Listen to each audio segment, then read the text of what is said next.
श्रीमती रामादेवी जी।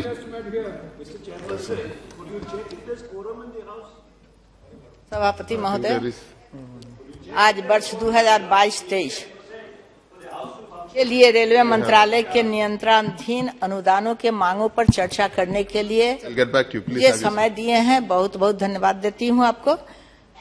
और रेलवे के विषय में अच्छे अच्छे पॉइंट को मैं बताऊंगी कि हमारा क्या विकास हुआ है।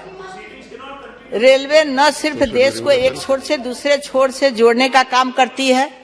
रामादेवी जी, एक minute. You want to raise the issue of quorum? नहीं, quorum नहीं है। Please give the bell for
Shrimati Ramadevi ji, please.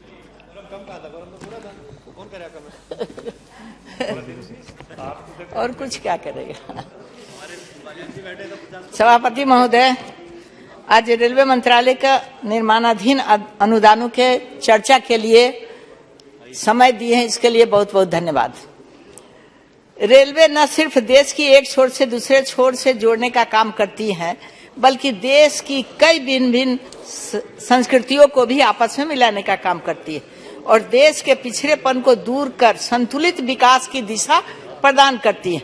यह गर्व की बात है कि भारतीय रेलवे लगभग 70,000 किलोमीटर से भी अधिक रूट के साथ विश्व का तीसरा सबसे बड़ा नेटवर्क है, जो इसे विश्व का सबसे बड़ा यात्री वाहक तथा विश्व का चौथा सबसे बड़ा माल वाहक बनाता है।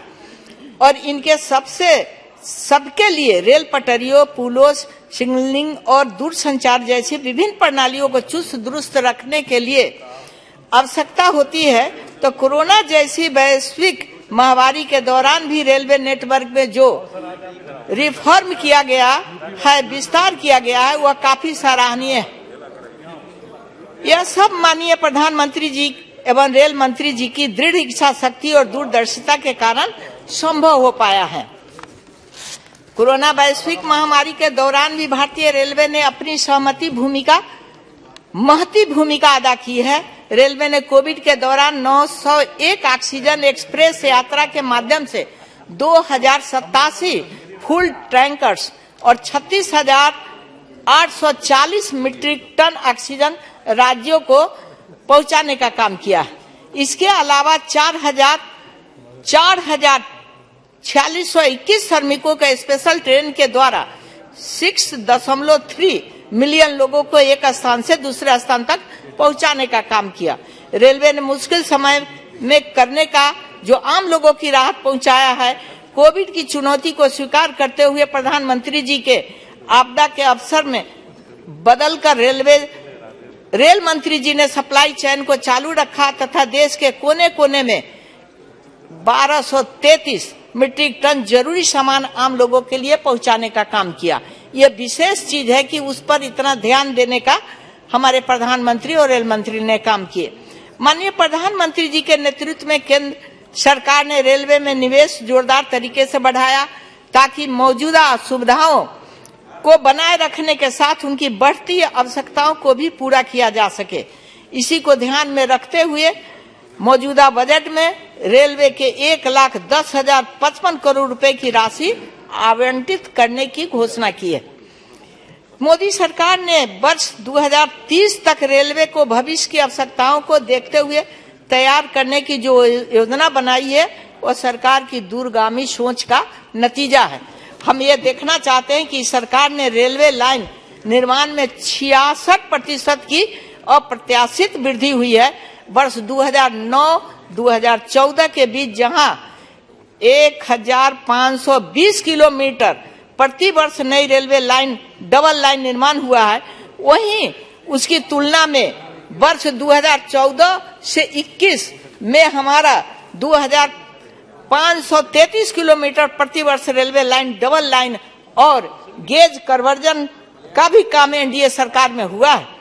परिणाम स्वरूप देश के सत्ता पूर्वोत्तर राज्यों में सिक्किम से को छोड़कर रेल लाइन से जुड़ चुके हैं। माननीय प्रधानमंत्री जी का सोच है कि पूर्वोत्तर के विकास में बिना देश का विकास नहीं संभव है, और जो प्रधानमंत्री अपने दृढ़ इच्छा से जो सोचते हैं वह जमीन पर उतार कर दिखाते हैं। हमें मेक इन इंडिया को बढ़ावा देने के लिए रेल ढुलाई के लागत की कमी लाने के उद्देश्य से पूरब से पश्चिम तक 1110 किलोमीटर जो कॉरिडोर का निर्माण हो रहा है वह स्वागत योग्य है, और इस चीज को प्रत्येक आदमी देख रहा है। माननीय प्रधानमंत्री जी और रेल मंत्री जी श्री अश्विनी वैष्णव जी के नेतृत्व में भारतीय रेलवे प्रगति की राह पर अग्रसर है एवं रेलवे यात्रियों के सफर को सुरक्षित एवं सुविधाजनक बनाने के लिए कृत संकल्पित है। आज देश में रेलवे स्टेशनों का हाईटेक बनाया जा रहा है, हर दिन यात्री सुविधाओं का विस्तार किया जा रहा है। माननीय प्रधानमंत्री ने गांधीनगर रेलवे स्टेशन का उद्घाटन किया। देश में अगले 3 वर्षों में 400 नई भारत ट्रेन, वंदे भारत ट्रेन का परिचालन किया जाएगा। अभी दिल्ली वाराणसी एवं नई दिल्ली श्री माता वैष्णो देवी कटरा रूट पर इसका परिचालन किया जा रहा है। भारत का लक्ष्य अगस्त 2023 तक देश भर में 75 वंदे भारत ट्रेन का परिचालन का रखा गया है। यह ट्रेन देश की सबसे अधिक स्पीड से चलने वाली ट्रेन है। एक समय था जब ट्रेन के दरवाजे खोलने से नहीं खुलते थे, अब तो हमारे रेल मंत्री जी ने ऑटोमेटिक डोर रेलवे डिब्बे में दे रहे हैं।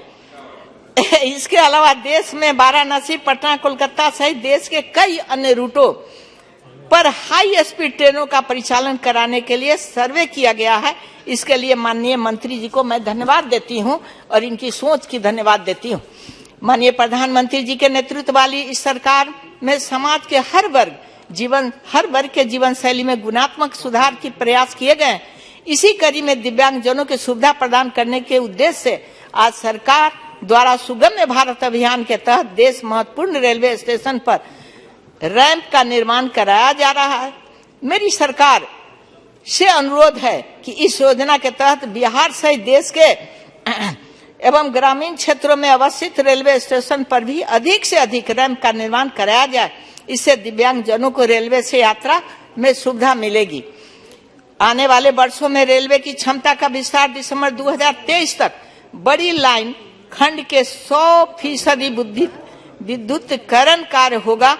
रेलवे विद्युतीकरण की क्षेत्र में वर्ष 2009-14 की तुलना में 2014 से 21 में 5.5 गुना बढ़ोतरी हुई है। अगर तुलना की जाए तो जहां वर्ष 2009 से 14 के बीच में जहां मात्र 608 किलोमीटर प्रति वर्ष रेल विद्युतीकरण का काम हुआ था, वहीं वर्ष 2014 से 21 के बीच में 3440 किलोमीटर प्रति वर्ष रेलवे विद्युतीकरण का काम एनडीए सरकार ने की है, जिसमें मेरे संसदीय क्षेत्र से होकर गुजरने वाली दरभंगा, सीतामढ़ी, नरकटियागंज रेल खंड की भी शामिल है। इसके लिए मैं माननीय रेल मंत्री जी के प्रति हृदय से आभार व्यक्त करती हूँ।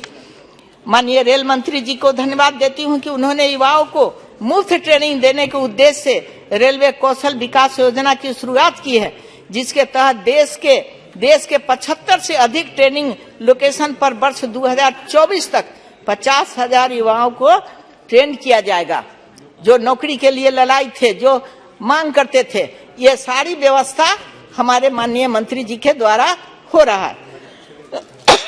रेल दुर्घटनाओं के मामले में जहां वर्ष 2009-14 के औसतन 135 थे, वही वर्ष 2014 से 21 की संख्या 79 रह गए हैं और चालू वर्ष के मात्र 21 और हमारी सरकार के उद्देश्य इसे शून्य पर लाने के लिए लगी हुई है। इसके लिए हमारे रेल मंत्री जी ने मॉडर्न सिग्नलिंग सिस्टम से लैस कवच तकनीक लाया है, जिसको माननीय रेल मंत्री जी ने स्वयं इसका टेस्टिंग किया है। इससे निश्चित रूप से रेलवे दुर्घटना में कमी आएगी। अब हम किसानों के विषय में भी सोचते हैं कि 2137 किसान रेल सर्विसेज के तहत अब 7.15 टन कृषि उत्पादकों को एक सेंटर से दूसरे स्थान पर पहुंचाने का काम किया है। यह रेलवे के देश के किसानों के हित में बहुत बड़ी उपलब्धि हो रही है। हमारे माननीय रेल मंत्री जी का ध्यान लंबित रेल परियोजनाओं के प्रति आकृष्ट कराना चाहती हूं कि बिहार की दर्जनों रेल लाइन परियोजनाएं वर्षों से लंबित है और उन लोगों के समय का लंबित है जो केवल बोर्ड लगाकर अपना वोट ले लेते थे, सरकार बना लेते थे, लेकिन वो लंबित योजना को पूरा करने के लिए हमारे माननीय प्रधानमंत्री और रेल मंत्री पूरा दृढ़ इच्छा से आगे की तरफ बढ़ रहे हैं। जिसमें मेरा क्षेत्र अंतर्गत सीतामढ़ी से भाया शिवहर होते हुए बापू धाम मोतिहारी रेल लाइन परियोजना भी शामिल है। मां जानकी के जन्मस्थली सीतामढ़ी और राष्ट्रपिता महात्मा गांधी जी के कर्मभूमि मोतिहारी जैसे ऐतिहासिक स्टेशनों को भाया शिवहर जोड़ने वाला 77 किलोमीटर रेल लाइन निर्माण का कार्य नहीं होना दुर्भाग्यपूर्ण है, जबकि शिवहर जिला रेल लाइन से अछूता है तथा सीतामढ़ी जिला सरकार द्वारा आकांक्षित जिला घोषित किया हुआ है। मैं रेल मंत्री जी को धन्यवाद देने के साथ साथ एक सुझाव देना चाहती हूं कि अकेली चलने वाली महिलाओं के लिए मेट्रो की तर्ज पर रेलवे में भी महिलाओं के लिए डिब्बे आरक्षित किए जाएं। साथ ही इनमें रेलवे पुलिस बल महिला जवानों की तैनाती की जाए। मुझे लगता है कि ऐसी व्यवस्था करने से ट्रेनों में महिलाओं के साथ होने वाली छेड़खानी, दुष्परिणाम जो आता है, दुर्व्यवहार आता है, उस पर रोक लगेगी और महिला हमारी सुरक्षित ढंग से यात्रा कर पाएगी। रेलवे के पास जो रेलवे संपदा है जिस पर अतिक्रमण भी है, उससे काफी ज्यादा आय भी की संभावना है जो रेलवे के विकास में सहायक हो सकता है। मुझे खुशी है कि सरकार इस मुद्दे पर गंभीर है। मेरी सरकार को इसमें एक सुझाव है कि रेलवे काफी जमीन है जिसका कोई ऑपरेशनल यूज नहीं हो रहा है, वह देश भर में अपनी अपनी रेल कॉलोनियों को मल्टी स्टोरी की शक्ल दे सकती है और इससे बचने वाली जमीन की कॉमर्शियल यूज करके मोटी कमाई कर सकती है। रेलवे अगर चाहे तो मेट्रो की तर्ज पर जिस जमीन का अपने निजी उपयोग से परहेज हो तो सरकारी कंपनियों की ऑफिस मुहैया करा सकती है। यह हमारा सुझाव है कि हमारे रेल मंत्री जी इस पर ध्यान देंगे। मेरे संसदीय क्षेत्र अंतर्गत घोड़ासहन आदर्श रेलवे स्टेशन के पूर्वी समपार फाटक 12C जो कि मुख्य बाजार पर स्थित है, जनहित में वहां भी ROB या अंडरपास का निर्माण कराई जाए, जिसके लिए मैं पूर्व में भी मांग कर चुकी हूं। जनता के व्यापक मांग पर मेरे क्षेत्र के दरभंगा, सीतामढ़ी, नरकटियागंज रेलखंड की स्थित घोड़ासहन एवं बरगिनिया स्टेशन से गुजरने वाली एक्सप्रेस ट्रेन का ठहराव सुनिश्चित कराई जाए। अध्यक्ष सभापति महोदय, मां जानकी की प्राकट्य स्थली होने के कारण सीतामढ़ी का पौराणिक इतिहास है, फिर भी 2 दशक से भी अधिक समय से रेलवे द्वारा उपेक्षित रहा है। महोदय, सीतामढ़ी को पर्यटन की दृष्टि से विकसित किए जाने की आवश्यकता है। माननीय रेल मंत्री जी से मेरी मांग है कि ट्रेन संख्या 02557, 02558, सप्त क्रांति एक्सप्रेस 03419, 03420, जन सेवा एक्सप्रेस 01061/01062, पवन एक्सप्रेस ट्रेन संख्या 02565/02566 बिहार संपर्क क्रांति का परिचालन भया सीतामढ़ी सुरक्षित कराई जाए तथा सीतामढ़ी में भी रीगा का ऑटोमेटिक वॉशिंग प्लांट बनाई जाए। इसके लिए हमको बोलने का अवसर दिए, बहुत बहुत धन्यवाद। माननीय मंत्री जी को भी बहुत बहुत धन्यवाद कि इतना काम करने का तेज से अपना काम कर रहे हैं, इसके लिए बहुत बहुत आशीर्वाद।